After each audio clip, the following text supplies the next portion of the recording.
Hello, everyone, and welcome to episode number 1 of Beat 'em to the Punch with Aar and Jay. I'm your host, Aaron Gaudenungar, and on today's episode, my co-host Jay and I discuss UFC 263 Israel Adesanya versus Marvin Vettori. During this episode, we discuss some of our favorite fights from the card, we do some future matchmaking for the fighters, and we discuss some of our other opinions regarding the fights. I think we've got an absolute banger for you guys, so sit back, relax, and enjoy the show.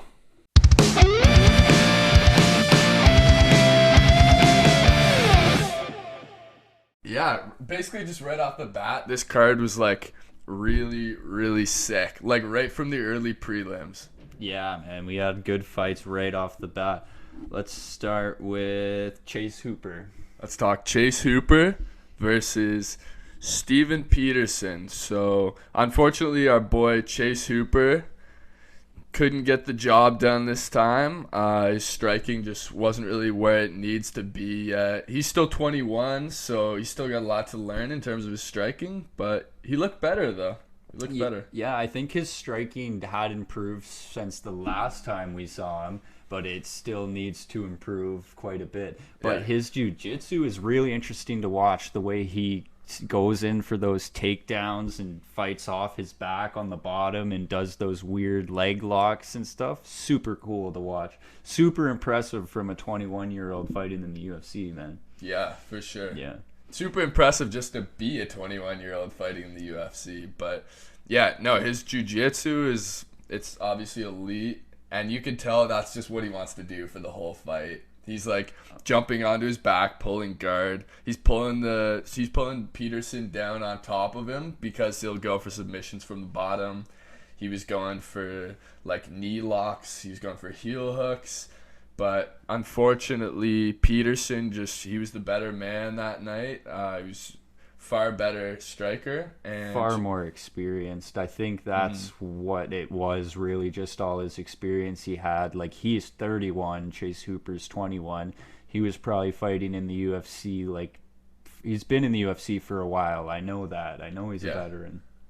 Yeah, he looked good. Yeah.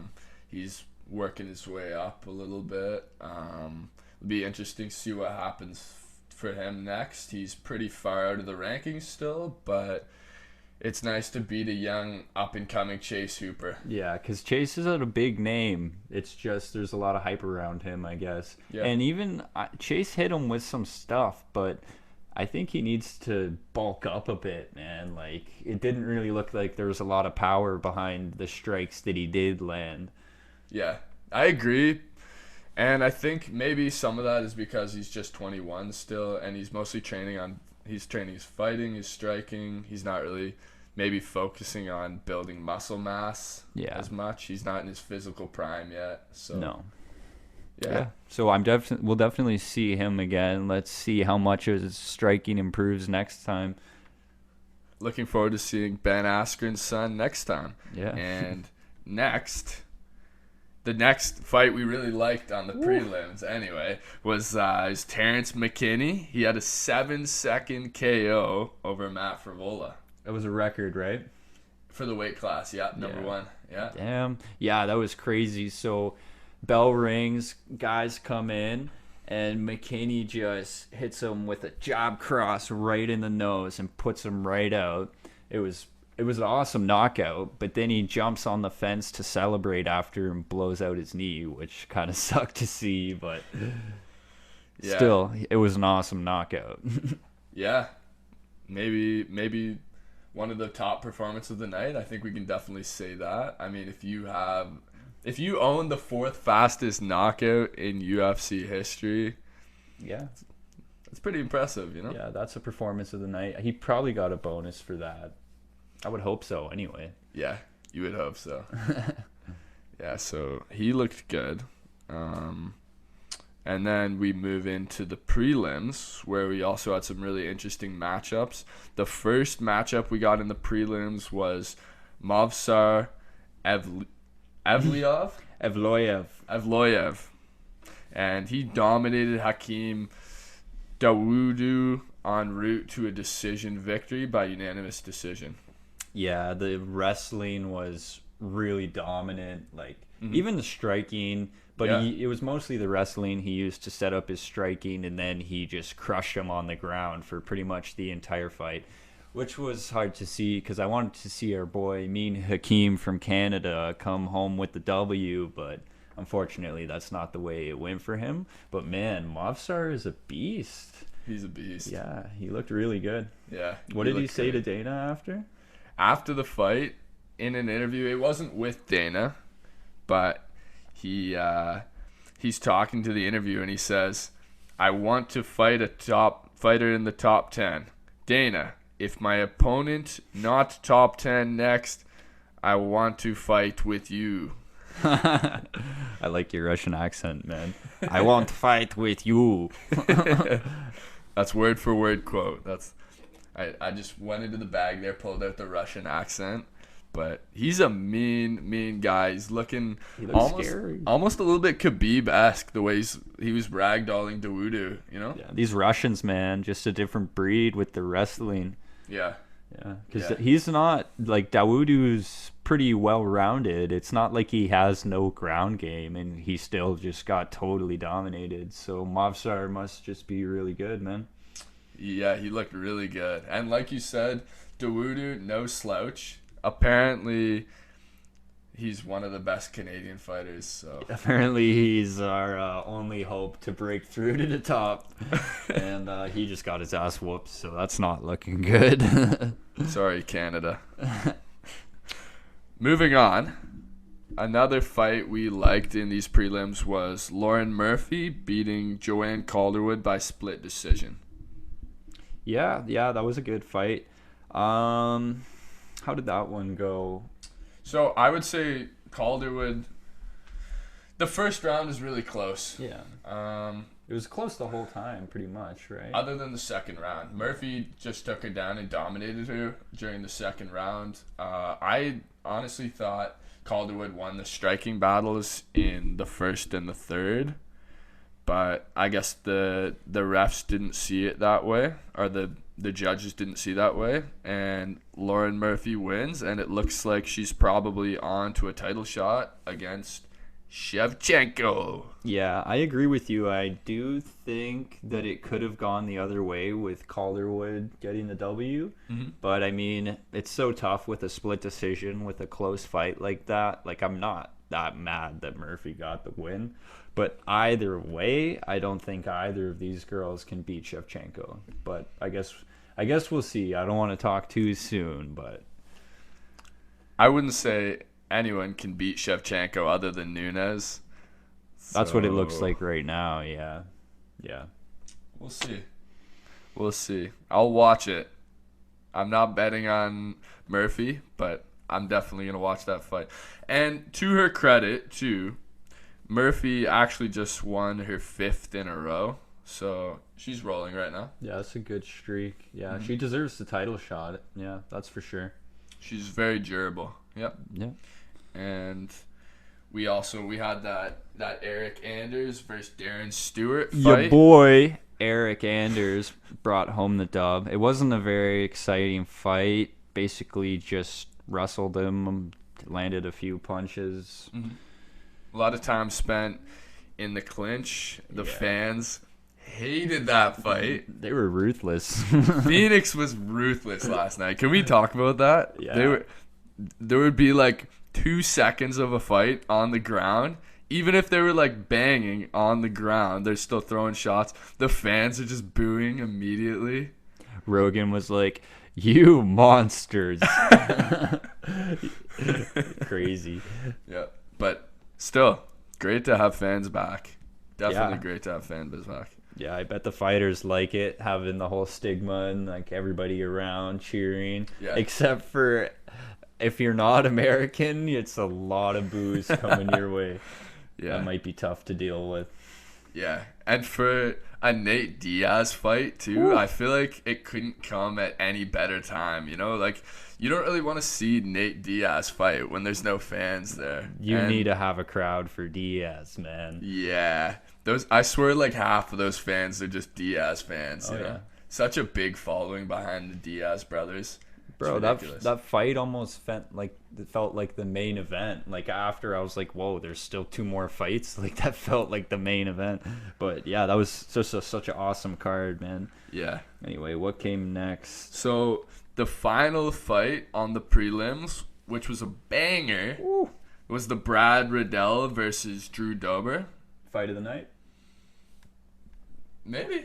Yeah, I could be for me. That was awesome. Those guys both almost knocked each other out. They were just throwing it all in there, like swinging for the fences, just absolutely banging, man. It was crazy. But Brad Riddell came out on top, unanimous decision. Mm-hmm. Nobody got knocked out somehow. Like, I was shocked. Yeah, I didn't think that was going all 3 rounds. Yeah. Like, Riddell was wobbled pretty early in the first, and he hung on. And then Dober was wobbled in the second, and then in the third, it all came down to the 3rd round, and I agree with the ref's decision, or with the judge's decision. I think Riddell was the better man in the 3rd round. Great fight, and congratulations to Brad Riddell. Yeah, Izzy's teammate, right? Yep. Yeah, those guys both brought home the dubs. Good for them. Good for their team. That's cool. Mm-hmm. But, man, the chin on Dober, like, you can see that thing. It's massive. That's why he didn't get knocked out. He's got a huge chin. I was saying to Jason, I feel like if the UFC didn't work for him, you know, he wasn't a great fighter, he could get a job working in, like, commercials for those jaw-strengthening things that you like bite just because he has such a great jawline. Yeah, I'd buy it if I saw Drew Dober in the commercial. And after the fight, Riddell actually called out Gregor Gillespie. He says he wants the 10th ranked Gregor Gillespie in his next fight. Interesting matchup.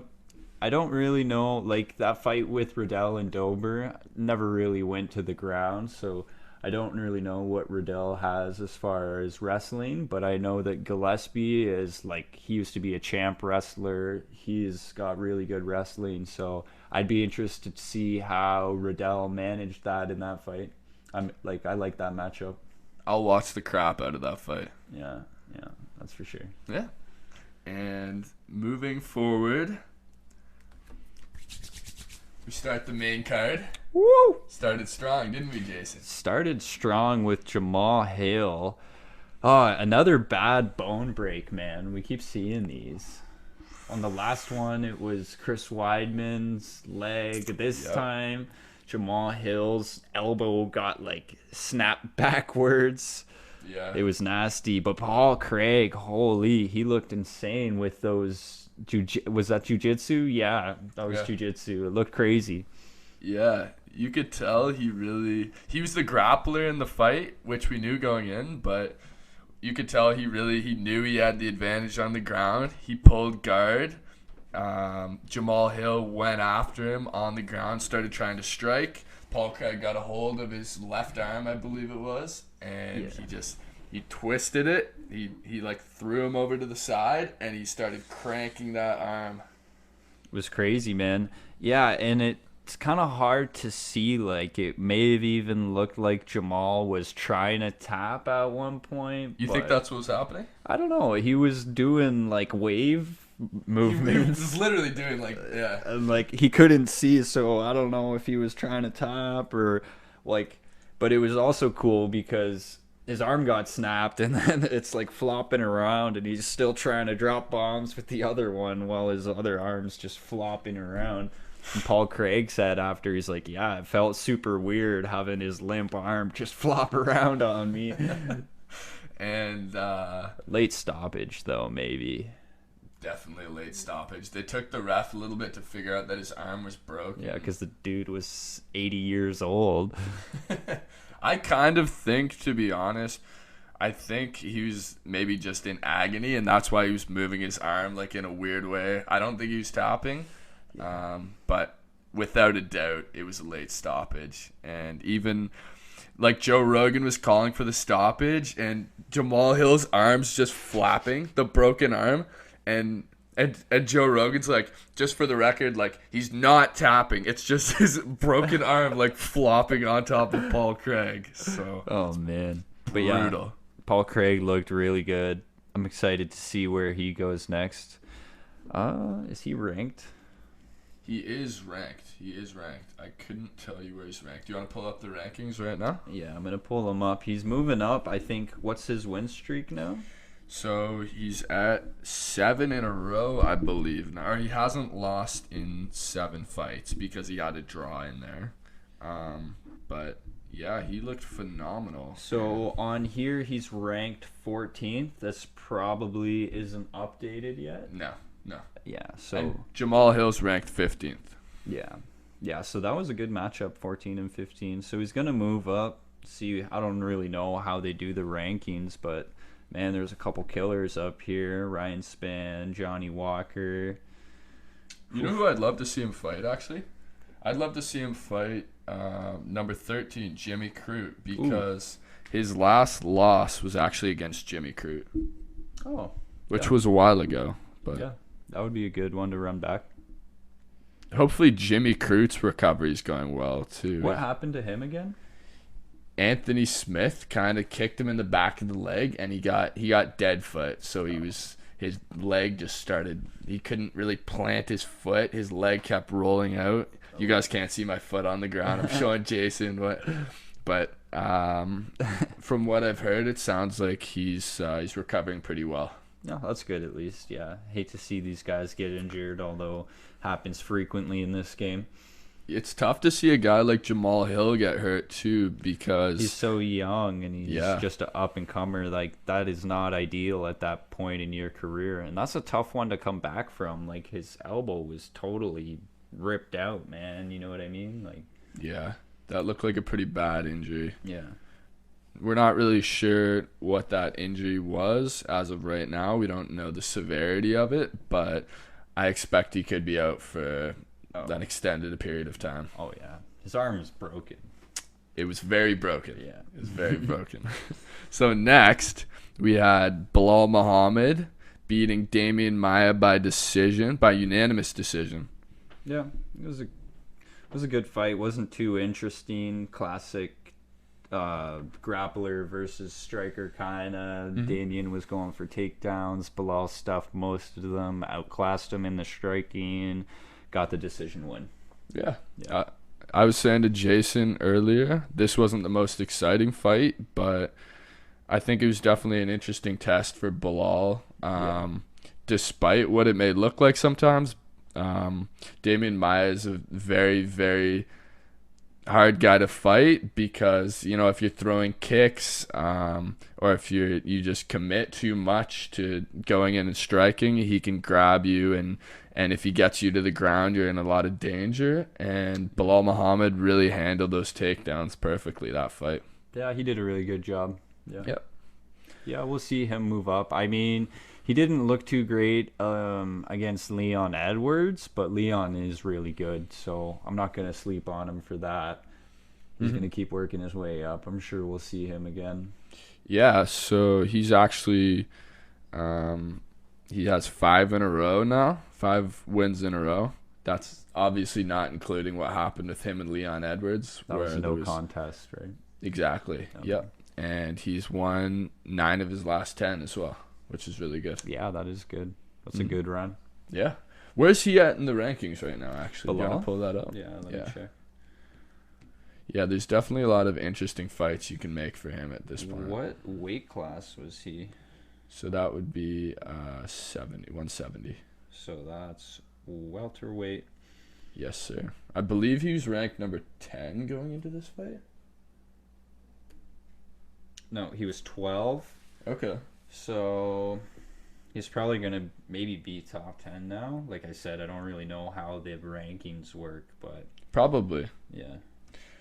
Yeah. I think a Jeff Neal fight would be really interesting, because, again, I love the rematches, and Jeff Neal is his most recent official loss.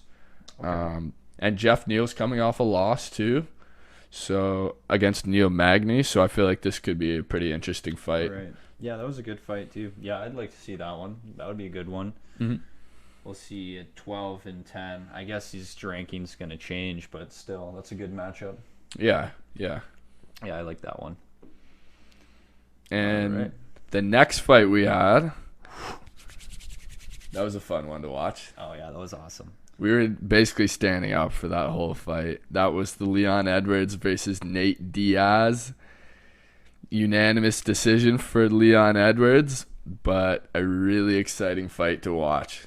Yeah, so, I mean, I don't know if anyone really thought Nate Diaz was going to win that fight. So, basically, the first 4 rounds went exactly how I saw it. Leon was just piecing up Nate, just basically outclassing him on the feet. Looking Diaz, great. Yeah, he looked really good. Yeah. Nate Diaz looked really bloody. As per usual, he was covered in blood, just bleeding out of his eyes, nose, and ears.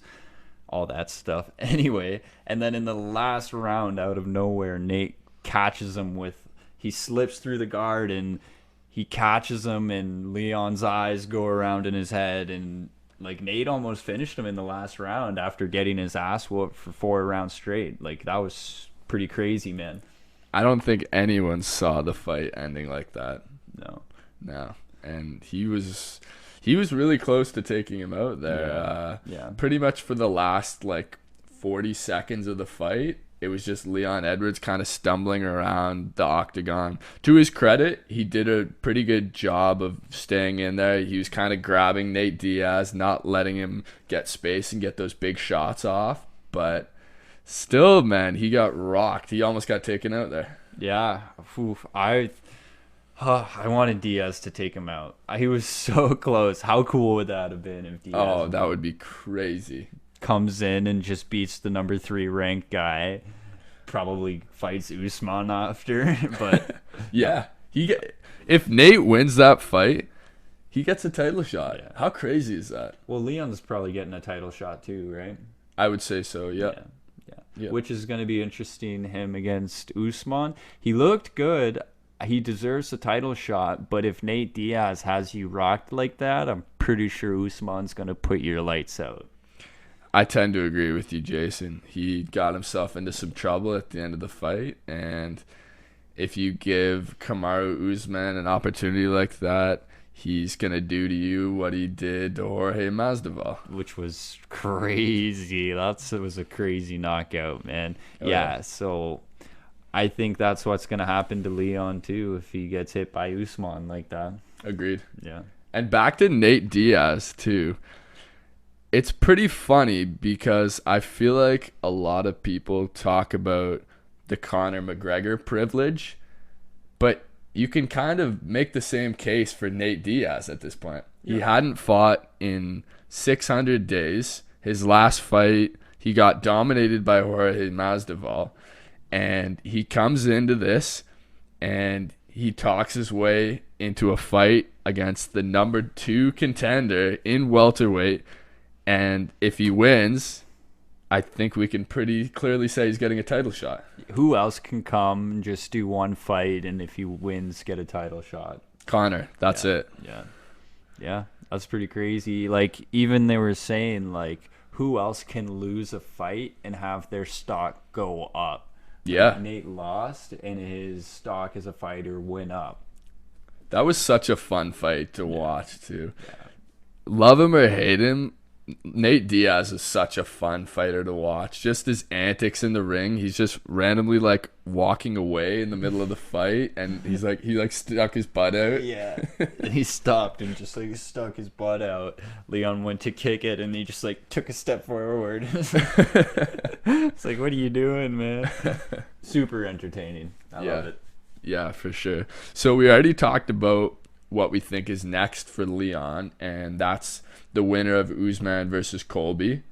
What do you think might be next for Nate Diaz? Jorge rematch? Put the Maybe. BMF belt on the line again? BMF? Yeah.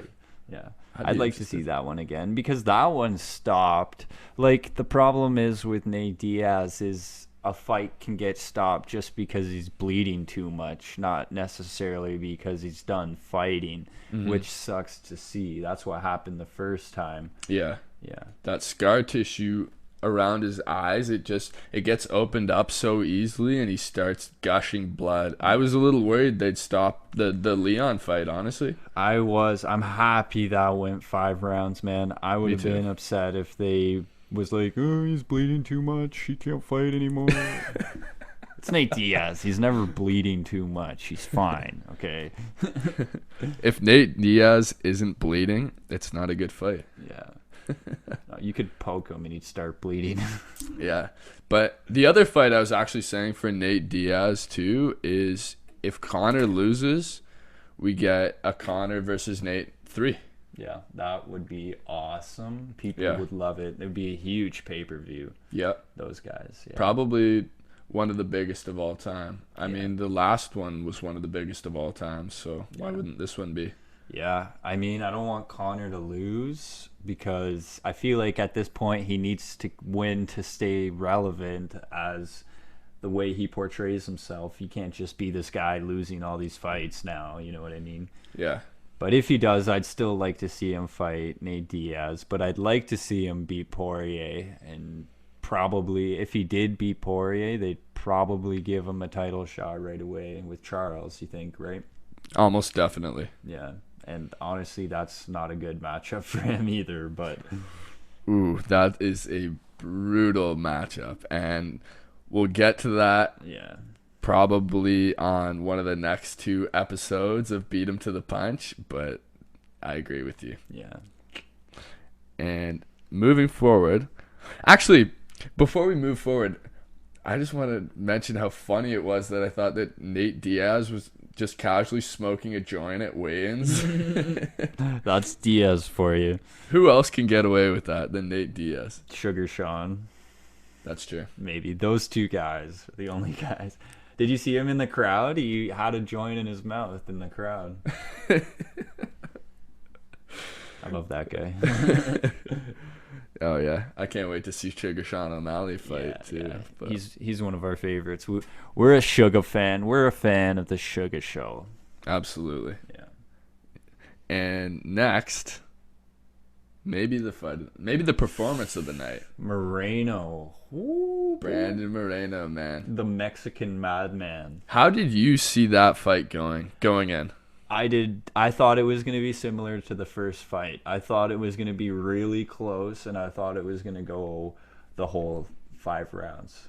Yeah. I did not see Moreno just dominating him everywhere, and then what did he end him in round 3? Yeah, he did.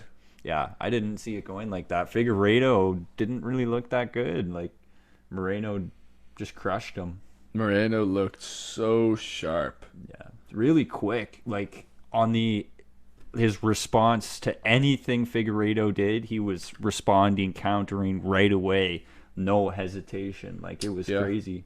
The pace that fight went at was so fast. Like, it was crazy, man. It's ridiculous. And Brandon Moreno, from last fight to this fight, even though last fight was such a great fight, I feel like he's progressed immensely. But that goes to show, man, like, the last fight was on a week's notice. This one, both guys had a full training camp. Like, it makes a big difference having that training camp for sure. Absolutely. Yeah. And Brandon Moreno, like you said, he just responded to everything so well. He was working so well off the jab. Figueiredo went for the takedown because he was losing the fight on the feet, and he got dominated on the ground too. Brandon Moreno dominated him on the ground. How did it end? Rear naked choke? Yeah, he took it to the ground, and Moreno ended up getting his back. So yeah, first Mexican-born UFC champion. Love to see it for the guy. He was so happy after. Yeah, he was in tears. He's just such a good guy. It was a cool moment. Yeah, I like him. Him as a champ. Yeah, it's interesting. You have fighters like Conor McGregor and Nate Diaz who you love because they're showmen, you know, and they talk a lot of trash. They keep things exciting. But then there's also guys you love like Brandon Moreno because he's just such an authentic, good dude, like, you know? Genuinely a good guy. Yeah. I like it. Yeah. And he's funny too. I like I like the Mexican accent. Yeah. Yeah. And Figueiredo too, seemed like he took the loss really well. You got to respect that. You know, he was very sportsmanlike to Moreno. Said some nice things about him after. There was no bad blood, unlike Izzy and Vettori. Ooh. Those guys do not like each other. That's one of those fights where sometimes you wonder if the guys are just fabricating the beef. I don't think so with that one. No, I was going to say with that one, no way. No way. That can't be fake. If you guys have been keeping up with the press conferences before this fight, they've just been teeing off on each other the whole time. On Bisping's show, on the official UFC panel, and basically everywhere else they've conversed, it's just them swearing at each other and talking trash. Yeah. I mean, there's a lot of that. I like to see it. It's entertaining, especially with Adesanya in there being super disrespectful. Slapped Vettori's ass and like grabbed it and gave it a good feel. And it was like, I was like, whoa. You were too. So going back to the start of that fight and prior to the fight, what did you think was going to happen going in? Essentially exactly what happened, but I thought maybe Vettori, I thought his wrestling was going to be more of like a factor in the fight. Like Adesanya clearly since the Jan fight has improved on his wrestling defense and ground game and all that stuff. And I think that alone is what made it like he wasn't really in any trouble. Every takedown, he pretty much stuffed. And when he did get taken down, he popped right back up. Vettori got his back one time and he just rolled out of it, scrambled out beautifully. He looked really good. I thought he was in danger one time. He almost had with the choke. Marvin almost had him in the rear naked choke. Yeah, he almost had it, but I don't think it was that close. Like I wasn't at that point in the fight. I wasn't watching it thinking like, oh my god, it's gonna end here. Like I didn't think that.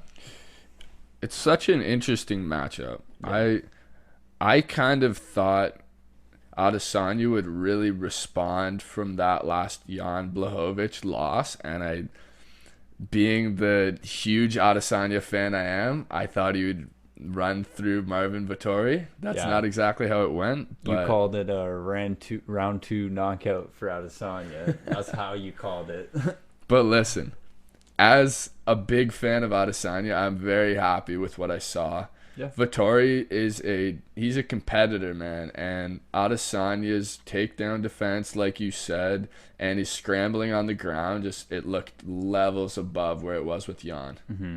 And it's like you look at, okay, Vettori's huge for his weight. He's a big, strong guy, big wrestling, but I mean, Jan is a whole weight class, and Jan is huge for 205 even, man. So after Izzy fighting him, like that must have just helped him so much in preparation for this Vettori fight. For sure. And I feel like a lot of fighters kind of thought how Jan beat Adesanya was kind of the guidebook on how to beat Adesanya. But what people forget is with Jan, he has crazy knockout power, crazy Polish power, right? So Adesanya kind of has to be careful of that first shot, whereas Vettori, not that he's not powerful, but he doesn't have the type of one-punch knockout power that Jan has. And also, like you said, on the ground, he's not like a 205, maybe even 10 pounds by the time that fight started that Jan Blachowicz is. Yeah, and honestly, I wasn't that impressed with Vettori. Like, he didn't mix up his striking and his wrestling very well. He went for blatant takedowns and couldn't do anything with them. And then I don't even think he hit Adesanya once. Like, not significantly. I didn't see him throw anything. Here's my issue with Marvin Vettori in that fight. I just think he didn't address the leg kicks. And I think the leg kicks kind of led to the issues that you mentioned. So he was really projecting the takedowns, and I think that's because of how beat up his front leg was. He couldn't really, I guess, get down fast enough for those takedowns. He was keeping him against the cage, but if you want to have any success taking down Adesanya, you have to get him on the inside of the cage so he can't get to the side and get up. And the time we were talking about that Vettori almost did take out Adesanya, arguably, that's because he kept him away from the cage. Yeah, 100%. I agree.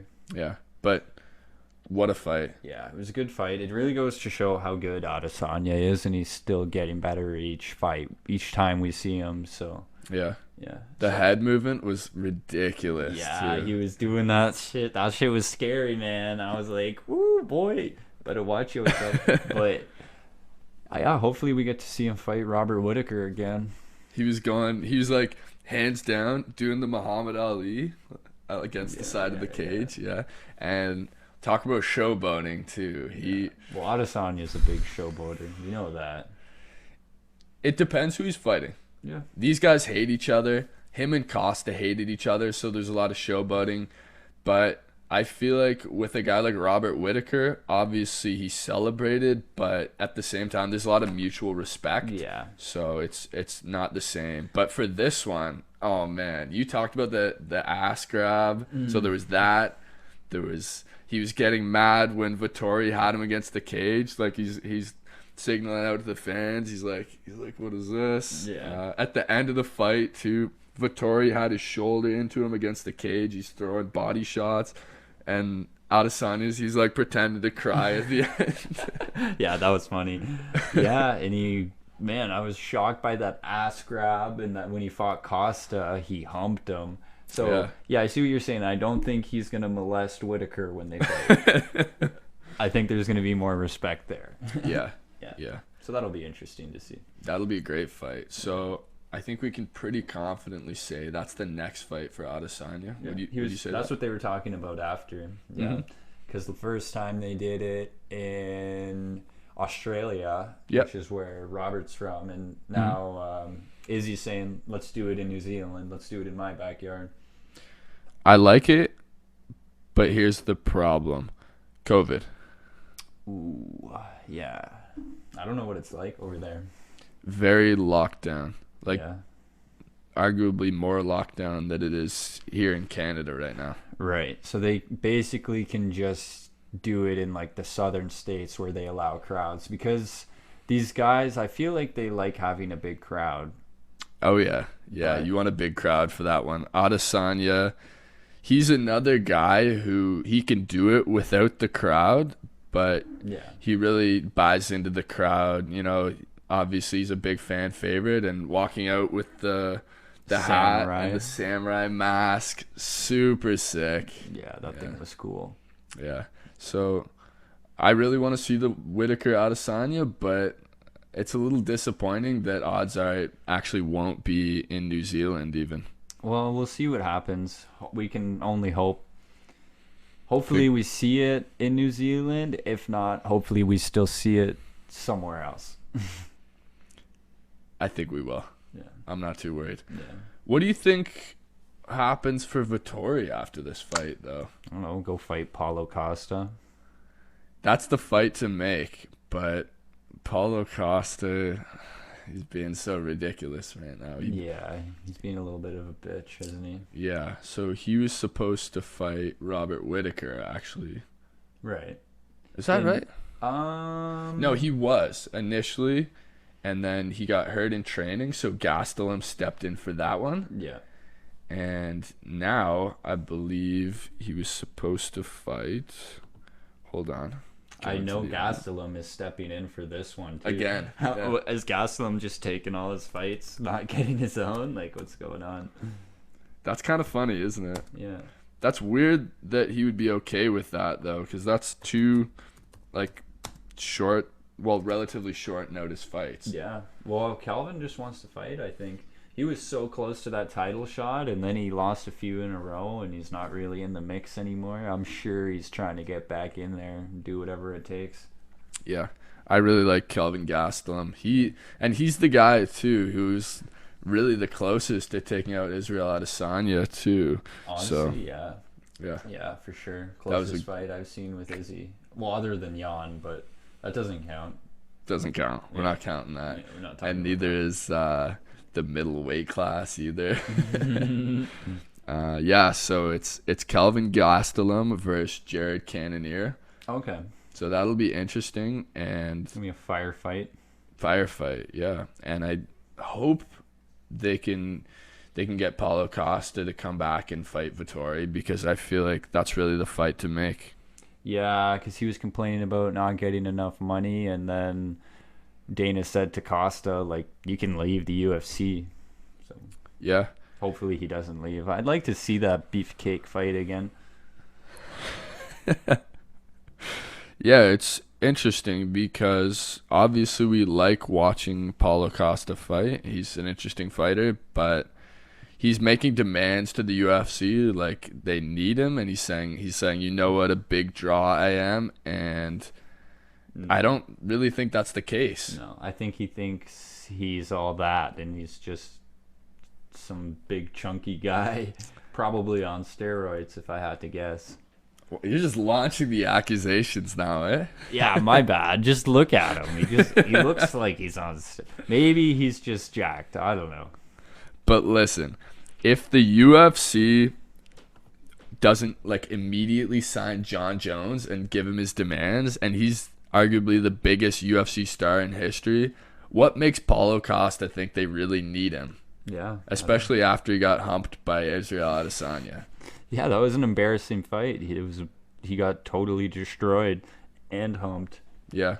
I mean, this Marvin Vettori fight versus Adesanya, it's a tough one for Marvin Vettori to come out of, but nowhere near what Paulo Costa came out of after the last fight. Yeah, well, Vettori still win all 5 rounds at least. Yeah.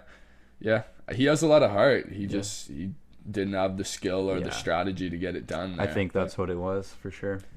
But Paulo Costa versus Marvin, that's a great fight. I'd like to see it. Yeah, I'd love to see that. I like that. Thanks for watching Beat 'em to the Punch with Aar and Jay. Like, subscribe, and turn on post notifications if you guys enjoyed this video. You can also check us out on Apple Podcasts. Moving forward, we're going to be posting a video like this every other week, but we're also going to be talking about a number of other hot topics from the fighting world, like the Paul brothers, our predictions for upcoming UFC events, as well as other promotions like Bellator, the PFL, and even interesting boxing matches. Thanks for watching, guys. I hope you enjoyed. This has been Beat 'em to the Punch with Aar and Jay.